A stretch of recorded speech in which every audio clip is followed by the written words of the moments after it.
In short, they took over Africa's gods as their own, and as a means of taking over Africa as their own.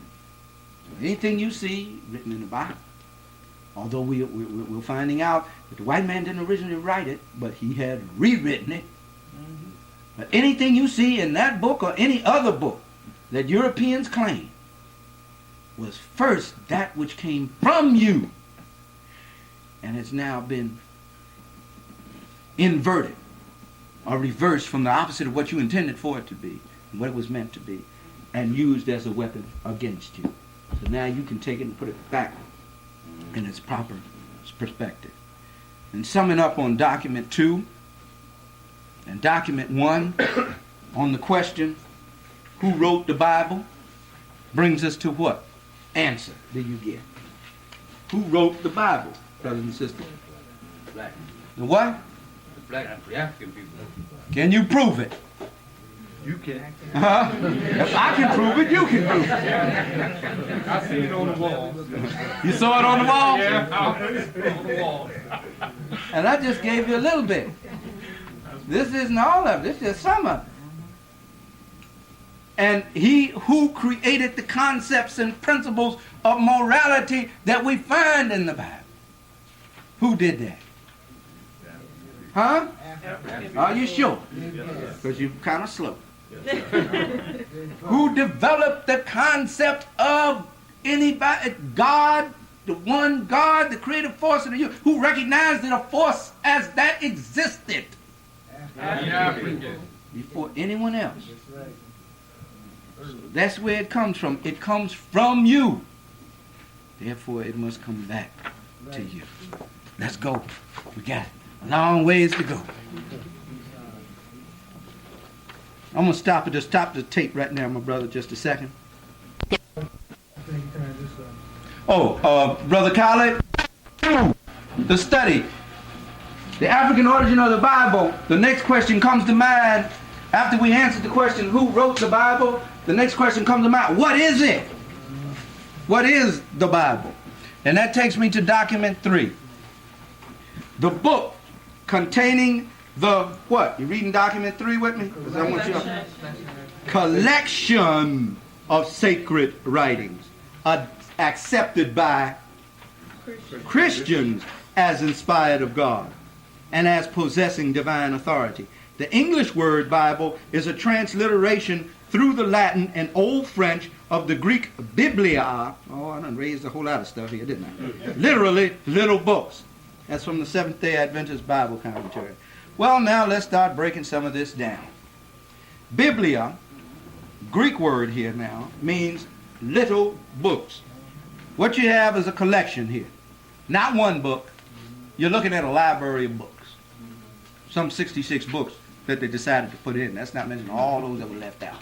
That's another subject.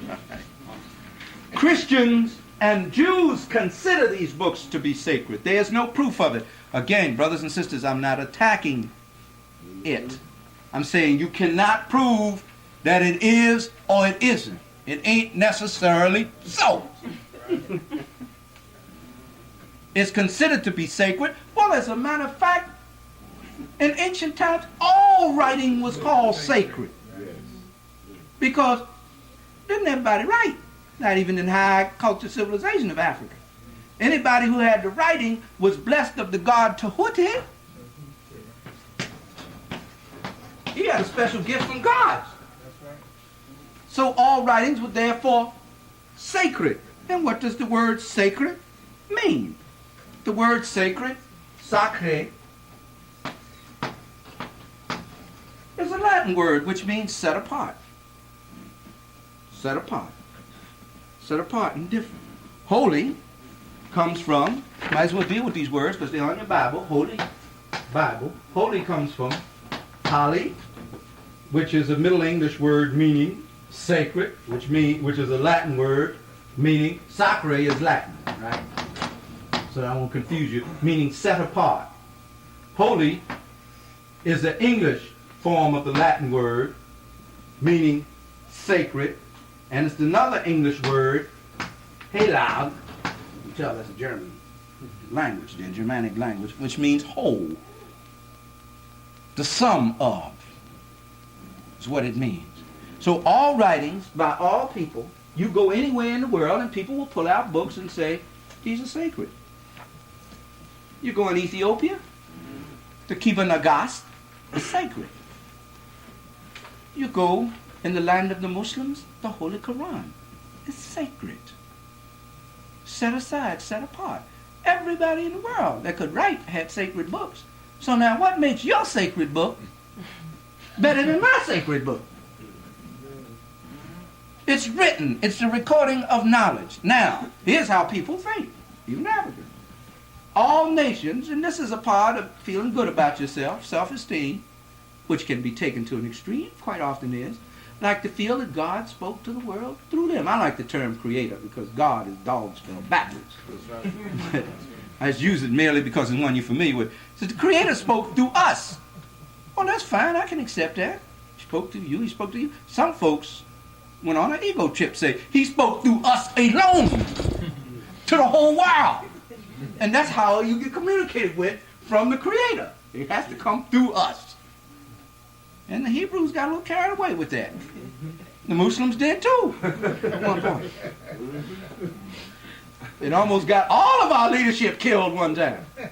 But we learned. So, I come back to this point so we can apply this knowledge here to everyday living.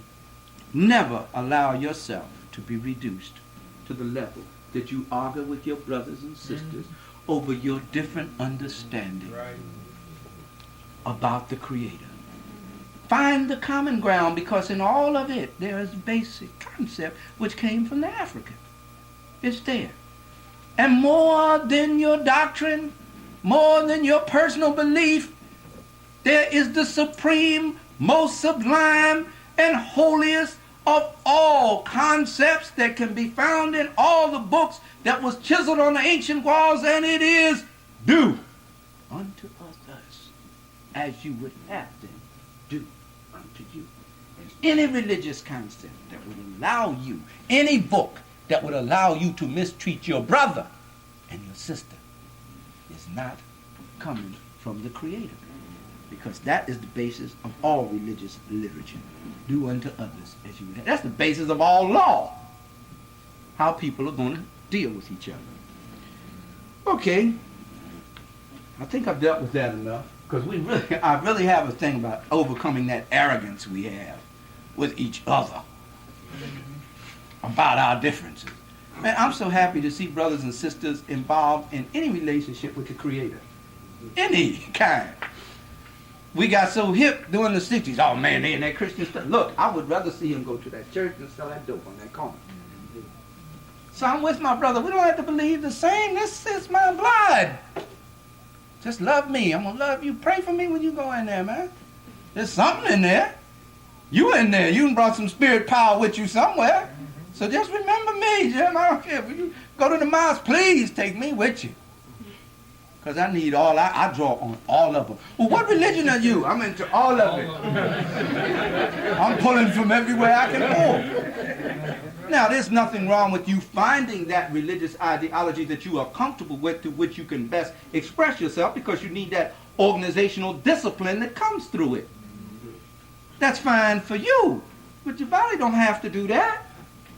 You may have to go to another one. We all need some discipline now, because you run around, well, I just believe, I'm just going to do it my way. No. You have to have something that you're responsible to. But we all get in trouble. Well, there's no sense in me going into the Latin and the French and the Greek and all that. I was going to, but I'm not going to go into all that. But the thing summed up this one as it is a collection of books, first of all. That's what you want to keep in mind. Document 4. We're still talking about what is the Bible. The word Bible, which in English as in medieval Latin is treated as a singular noun, is in its original Greek form a plural. Now, we've added something to this. And that is, instead of now being just Biblia, it's ta Biblia, which states simply that this is not one but many books. The sacred books which correctly express the fact that the sacred writings of Christendom are made up from a number of what? Independent records. That's the main thing we want to deal with, the independent records. I was going to go into the sacredness of Latin, but we can let that go into another time.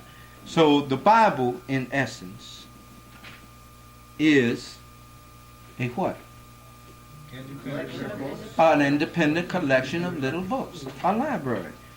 Document 5, still on that subject, but it's going to bring up another aspect of that subject that I want to share with you. The Bible is not one book, but many. The original form and meaning of the word itself bears this out. Biblos. In Greek means book, so called from. Here's another one. Biblos is the name. The inner bark of the papyrus reeds, on which early writings were inscribed. The Greek name for papyrus was biblos, later given also to manufactured writing material, and finally to a papyrus scroll of books. Now, let's deal with this, brothers and sisters. The Greeks called this stuff that grew on the Nile River papyrus. It's a reed that looks like, and I forgot to bring the picture, and I can't take the time to go through the books. Now, I have it in one of these books. This papyrus grows on the stem and up like that. Am I getting it right? Right, you have it. I got it. Strip it now. Strip it. Strip it. Now I have to strip it. This papyrus grew like this. I'm going to tell you about this papyrus. This papyrus is terrible. You are looking through the whole book. You're supposed to be looking at one picture. Y'all looking through the whole book. Papyrus. This reed that you see here that grows profusely on the Nile River, which is on the continent of Africa, looks identical to, is it the medulla oblongata, or which one is it? I don't have the word right. At the bottom, the medulla oblongata, at the top of the spine, at the bottom of your brain, they are identical. Creator is terrible. It's a master plan. The papyrus reed and the medulla oblongata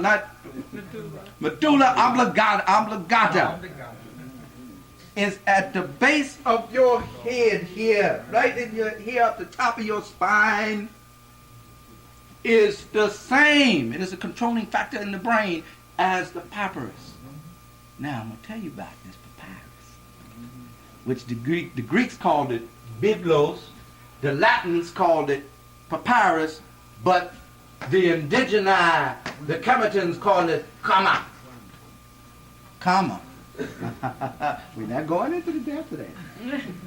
They call it comma. They went out on the Nile River, they cut this stuff down, they stripped it, they beat it and pounded it, and the glue that was already adhesive, that was already in it, they used it to glue one piece sheet to the other sheet, and that is how they made their books.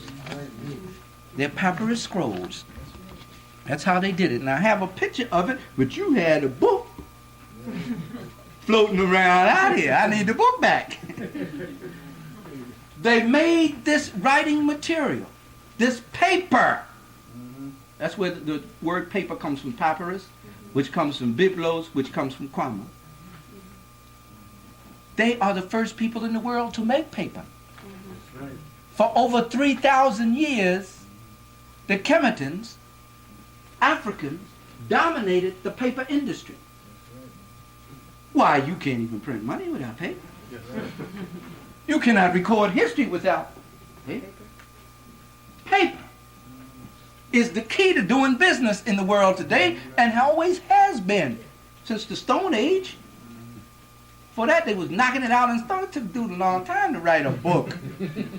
To give somebody a rent receipt. He had to hammer and chisel it. Then bake it in the oven. It was the African who said, no, wait, this is too cumbersome.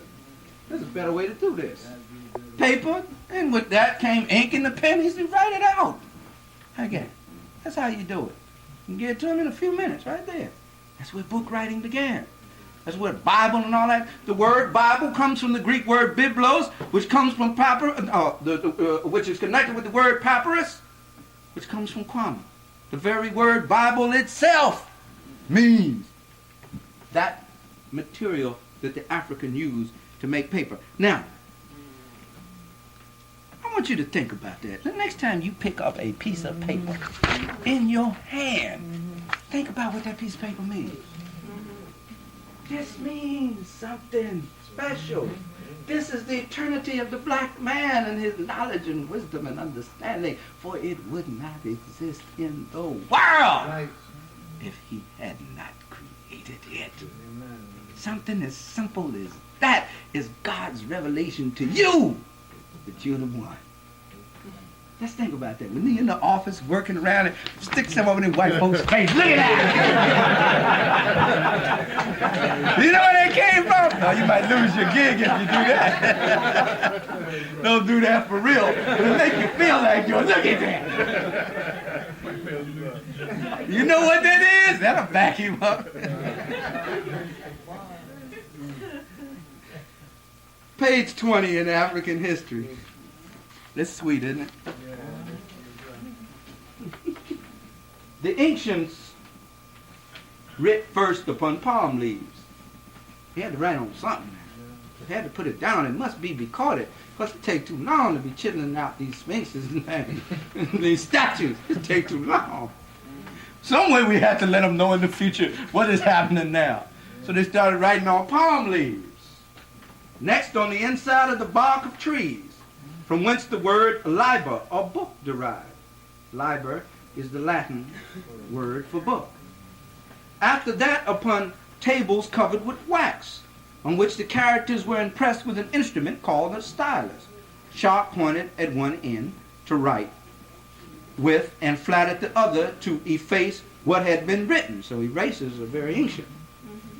Said, no, man, I didn't mean to put that in there. Scratch that out. But then that's on a piece of stone that he's doing this. A wax tablet. A good performance is not to be expected without many erasures and corrections. So that's where it came from. At last, the use of paper was introduced, and this was made of the bark of papyrus, divided into thin flakes or leaves, which were very proper for writing. They had such a high technology in ancient Kemet that they could make this paper so thin. You know, not only could they make paper thin, do you know they could take gold and beat it so thin that you could get over 1,700 sheets in 1 inch? Now that is thin. They could beat gold that thin. That takes a high technology now. They can only do that with laser beams today. What did you know? Tell me about you. The flakes of leaves which were proper for writing, and this papyrus was likewise called biblos. Pliny, the Roman naturalist, called it a wonderful invention, so useful to life that it preserved the memory of great actions and immortalized those who achieved them. Now, I'm going to pass it around to look at the pictures. Please. This is one of the scribes showing Khufu of the mighty 4th dynasty in ancient Egypt, the paper. And this is not the first invention of paper, by the way. He's showing them an improvement. See, we're in the publishing business, and in the printing business you will be surprised and fascinated by how many different kinds of paper there is. I mean, it's just, and some is so pretty and stuff, it's just fine. And when you see a printer holding it up to the light, see, he's looking for the watermark, because it tells you what grade and quality it is. You can go in and get 5 pages printed on a sheet, or you could just get one sheet like this. Could cost you $25 a thousand, but if you get it on the right grade of paper, it could cost you $500 a thousand. So this was one of the grades of paper during the 4th dynasty that was reviving so many things at that time, that is being shown here in this picture to Khufu. So brothers and sisters, Out of this paper industry, which Africans dominated for so long, their ships, they also made reed boats, Papyrus reed boats, which Van Zertima tell us they had hauling elephants all over the world in. This papyrus, that's shaped like the medulla oblongata, was sacred to the African, and we can understand why. And that's only a drop in the bucket. Because this medulla oblongata at the base of your brain is at the top of your spine, which is called the kundalini, where the serpentine fire moves. We'll talk about that another time. All right, that's where that spirit enters and moves on into the brain. Oh, yeah, see, the Buddhists got that. What are Buddhists for black people? We'll talk about that another. This was such a rich industry that there was a city named after it, Byblos. And I'm going to show it to you on this map, since this map is larger. Right here in Palestine, this city was named after it. They specialized in nothing but that, because Egypt had more to do than make paper. They had a whole lot of other things they had to make too, see. So they had to make the lenses for the telescopes and all that, and they had to make the stuff for the airplanes, but we'll talk about that another time. And this paper industry was picked up in Byblos, a city, and the Bible calls it Gibal. We'll be reading about that as we go through. This city became fabulously rich just selling paper. Just selling paper. And you can make a lot of money today selling paper. To give you an idea, the very paper that people throw away in the streets, the newspaper, if you set up a recycling plant, you could make thousands or hundreds of thousands of dollars. You could go up into millions of dollars. You could take care of a whole community with just the trash. When you see your trash can, you have to look at that and bow to it, because that is a product of your genius. The trash with the paper in it. Now you can take that genius. I'm going now from history to the philosophy test of man. You can take your genius now, and even when it is reduced to something like trash, you can put that divine hand on it. That concept, original concept of God, the Almighty Creator of the universe, and you can now take the lowly trash and bring it up on high in the divine place it can be. Put your money together, get your recycling plant, pick up all the paper trash in the neighborhood. You won't have to worry about no money for just all kind of money floating right through your neighborhood. Let me get back to this. And we found out what the Bible is and all that. I'm going to check my notes just a brief second. Yes, we've gotten to that. Now, we go from what the Bible is, which took us all through the creation of paper, everything. The very word Bible, when you see it again, automatically brings up in your mind what it was originally made out of, paper. And spread throughout the world. Little books. And the Greek biblos, one of the words for Bible, is taken from the African comma, which the Latins call papyrus, which is the material paper it's made out of. Well now, when was the Bible written? Or do we have, hold it, let's go to question and answer just a minute on this. When was the Bible first written is what I want. And we've talked about, I've gotten documents stacked on top of documents here. Hold on just a second. Let me find the document I want. Document 6, thank you. And we're going to talk about the first book of the Bible as we're dealing with when it was written, the period in which it was first written.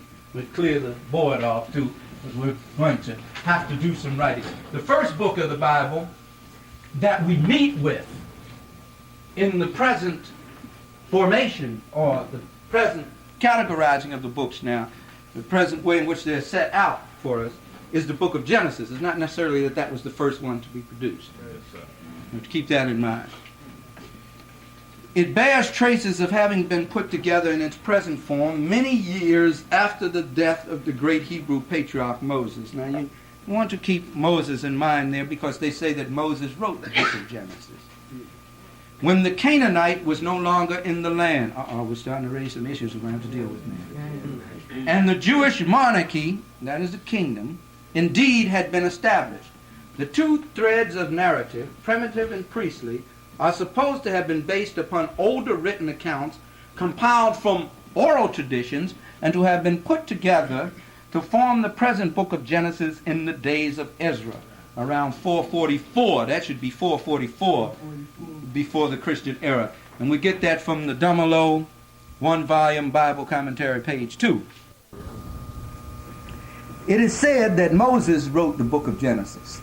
That's what they say. They say he wrote the first 5 books. Now, he may have written some of it. He may have started some of it, but he could not have written it all. How do I know that? Because Moses left from out of Kemet, commonly called Egypt, about 1280 before the Christian era. Is when he left. We'll be talking about his birth and all that circumstances around that later. But he left out of there then to settle in the sheep ranching business with his father-in-law Jethro and his wife. First wife. He had 2 wives eventually. And he started doing some writing on the history of his people. Probably that's where the fragments of Genesis comes from. We'll deal with the word Genesis in a minute.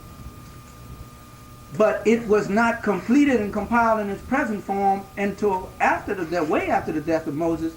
This is why I know that. And that's why those of us who investigate know. Get your Bible out. I meant to tell you to bring your Bibles, but if you don't have it, write the text down. Genesis 12:6. Oh, you have 13:13? What you have? I have what year that it was completed, 1513. The year that Genesis was completed. That is what is called a fundamentalist view of that. We'll talk about that in a minute. Because it couldn't have happened. Moses wasn't even born then. Is that before the Christian era? BCE? BCE. Yeah, he wasn't even born in 1513. He wasn't born, but I'm running ahead of myself. We'll deal with the birth of Moses later. I'm running ahead now. 1280 is when he now is either ejected from Egypt or leaves Egypt. However it goes. He had to get out of Dodge. He had to break camp. And he's now in a territory which belongs to Egypt. That little spot over there belongs to Egypt, the ancient Kemet. He's now in Median Desert, and around by Arabia there, which was a part then too of the Egyptian Empire. When he's doing his writing. But then we have a key here in Genesis, the 12th chapter in the 6th verse. 12th chapter in the 6th verse, and we read.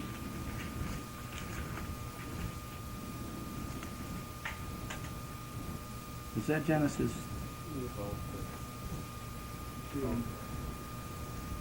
I have written this down wrong. Let's try 13:7. Yeah.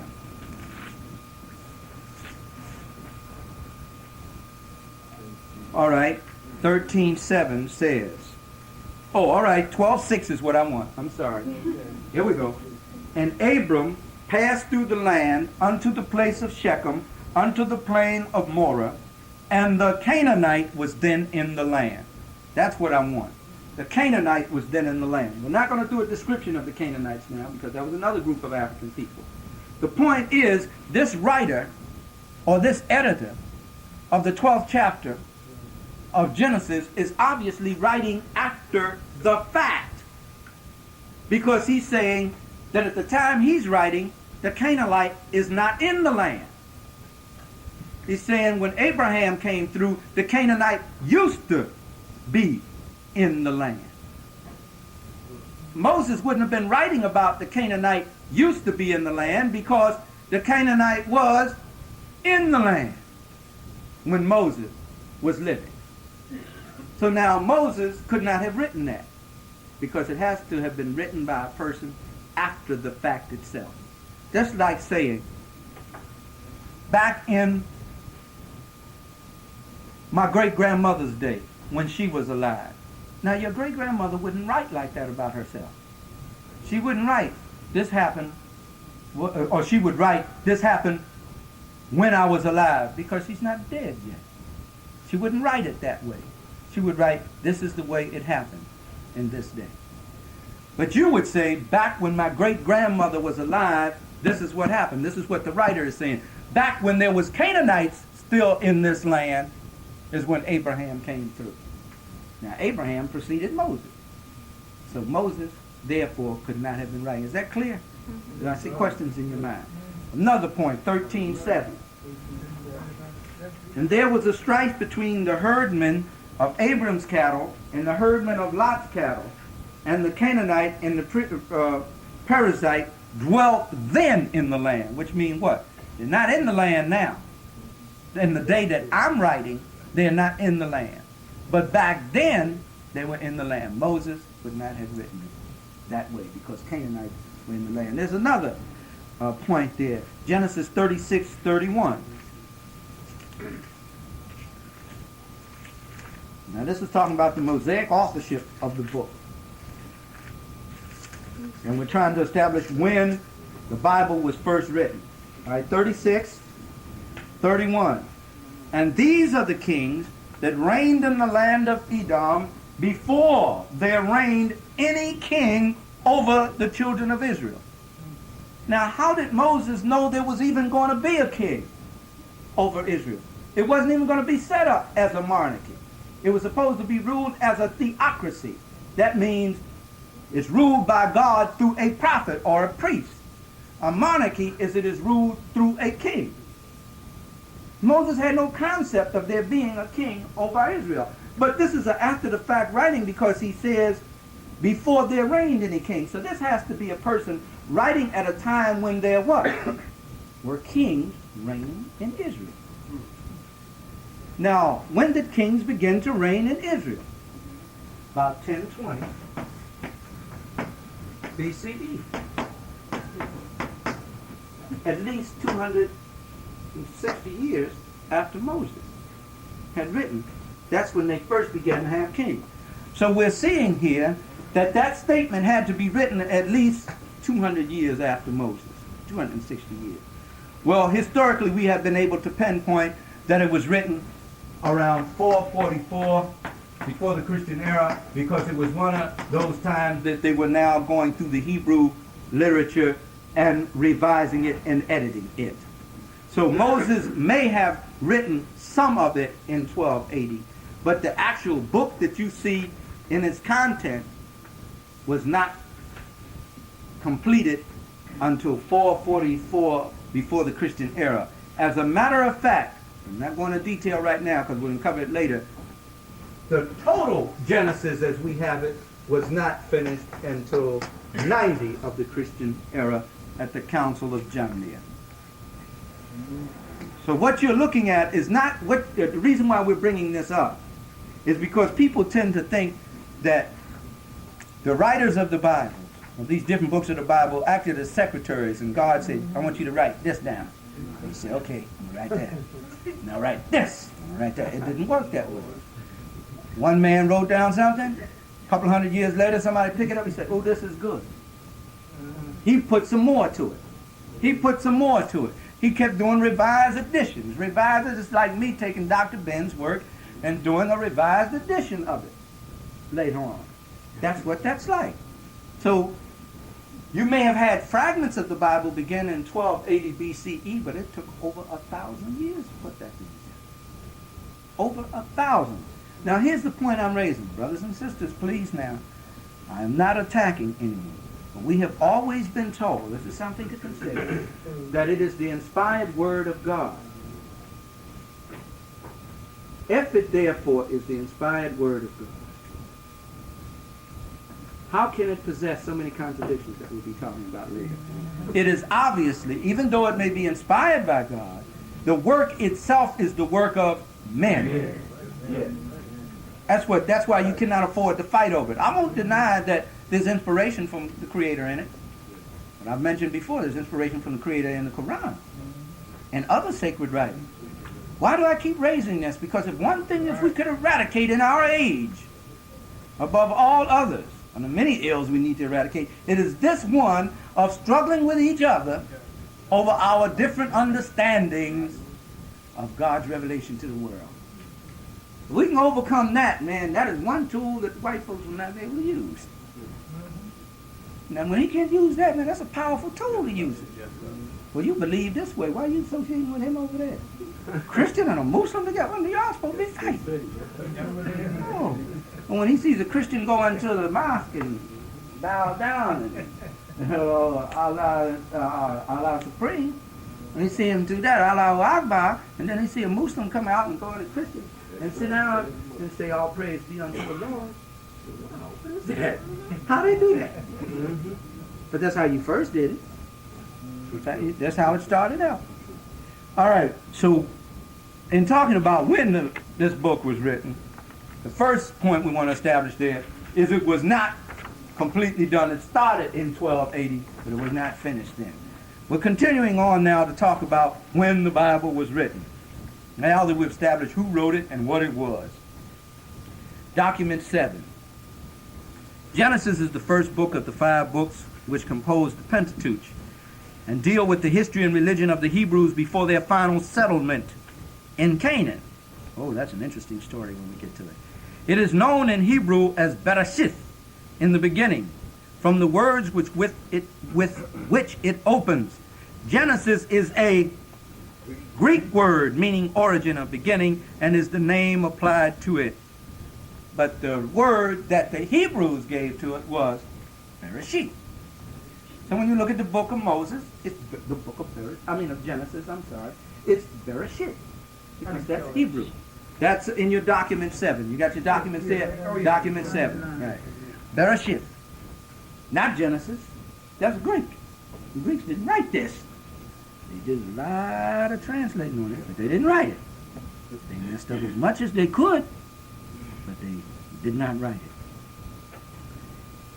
All right.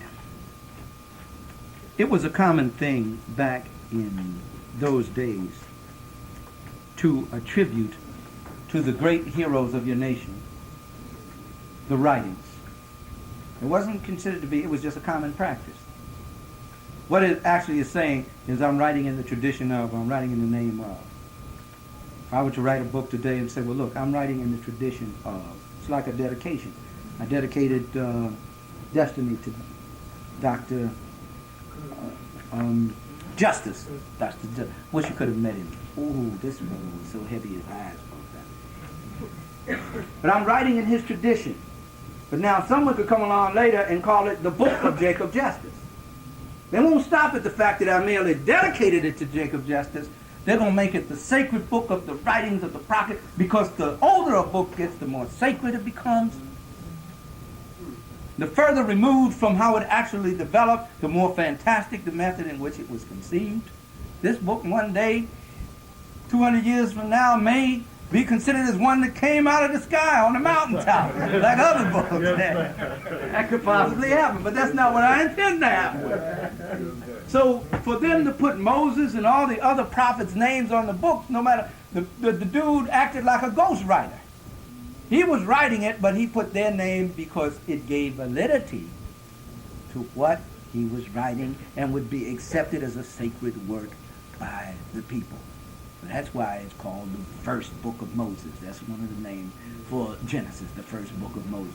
Moses may have written some of it, but he didn't write it. Now, you know when this really developed, this concept, is when the Hebrews, and we'll cover that again in closer detail as we go on, when the Hebrews were taken into captivity and their capital was destroyed. Now, when you destroy people's capital, you destroy the repositories of their knowledge and their history. So while they were now in Babylon and under the Persians and under the Greeks in succession, under their domination, and they were under the Babylonian and Persian domination from 587, put that down for your future chronology. For those who came late, we're keeping these dates, even though I'm giving them to you at different periods, so that at the end of all this, you can compile them into one chronology that is yours. And that's one of the parts of your test that will be coming. But don't worry about the test. You can have your test. Because I want to give you a certificate to state that you have completed the phases of this course. We all gonna print it up nice with some gold around it and everything. Yeah. Sign by and get Dr. Benton to sign it too. That was during the Babylonian period because they really felt the need because they had lost so much of their history now. They were in someone else's culture and under the oppression. Although the Babylonians originally were black people, they had now become Eurasian because of their intermixture. And the Persians, of course, were Eurasians. And then the Greeks, they were being so overshadowed, like us, functioning in a hostile culture, that the need now to revise and revive their own became great. And the great men out of the times when they were developing their own were the men that they now looked to and put their names on their books. And that's when they began to call the book of Bereshit, or as the Greeks called Genesis, the first book of Moses. But no one thought of calling it that before then. All right? When the Bible developed. Now we brought a couple of more words in we better handle. Pentateuch. Pentateuch. Pentateuch. That's a Greek word. Penta. Which means, go ahead, get it to me. Five. I like it. See, it gets simple when you break it down, doesn't it? And touch. What is touch? I'm spelling it wrong, I know that. Touch. Touch means volume, huh? UCH. Volumes. Volume. So what the word Pentateuch means, when you first hear it, you're not going to, there's one of these words. And sometimes preachers like to, and the Pentateuch, and the people say, wow, that's deep. You know? It means 5 volumes. 5 books. We raised another word in there, the Jewish Talmud. And Talmud comes from, yeah, you want to get these words too because I want you to compile a vocabulary to show what you have achieved in these classes. Talmud is Hebrew meaning teachings. And it's a compilation of religious teachings, of civil law, philosophy, doctrine of the ancient Israelite people, who were black people. And they started that around 630 before the Christian era, BCE, and they completed it about 200 before the Christian era. So they were working on that for about 400 years. It took a long time to complete books back then. And what the Talmud is, which has now has been taken over by the European Jews completely and revised and reinterpreted, is what? Custom. Something like the Catholic Catechism. Tradition, custom.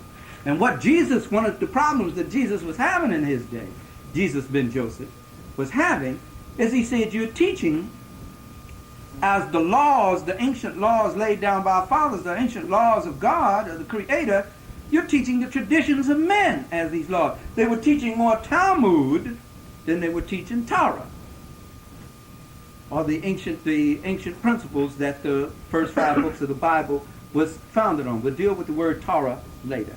This simply means law. But we'll go into some detail on the meaning of it later. He said, well, you're not teaching what was laid down by Moses or any of the founders of our nation. You're teaching the traditions of men. So you got an argument that that's Talmud. Now, document 9, we won't go into any detail on, because we're not going to deal with 8 now. We're going to go into document 9. We won't do any detail on it, but I just want to mention some things from it. Jews and Christians alike have what? Moses, the great lawgiver and leader of the Hebrews at the time of the Exodus, the author of the book of Genesis. They have no way of proving that Moses wrote it. They what? Consider it. Now, when you are powerful enough to put forth your argument, you can get people to believe it as a fact. And of course, we know what happened with European Christianity when the bishops met in 325 AD of the Christian era, which we'll cover in more detail. We need another chair. Someone bring the chair, please. Oh, right here. 325 of the Christian era, they said, look, you make a decision on what the Christian doctrine will be, and Constantine, the emperor, said what? I have the army to back it up. That's all you needed to make it holy back then, was to have an army. So Jews and Christians alike consider Moses to be. So when they kept telling you, well, you know, Moses wrote the first book of Moses. Well, that's not necessarily so. It's the name that people gave their books. Well, on still dealing with when these books was written, I have some other material to share with you. In document 10. Now, it's a little redundant because we're restating the fact again, but in restating the fact, we're moving off into some other areas. This is how scholars scientifically deduce in their investigations to come up with their final thesis and their premise. They keep reading material on it, and it becomes, they're saying the same thing over again, but each time it adds something else to it, and it expands on the material. This is how we do it in our mad hours in our libraries and things. Attention, listeners. This concludes Volume 1, African Origin of the Bible. The ongoing information in this study course will be resumed on the tape, Volume 2, African Origin of the Bible. Thank you very much.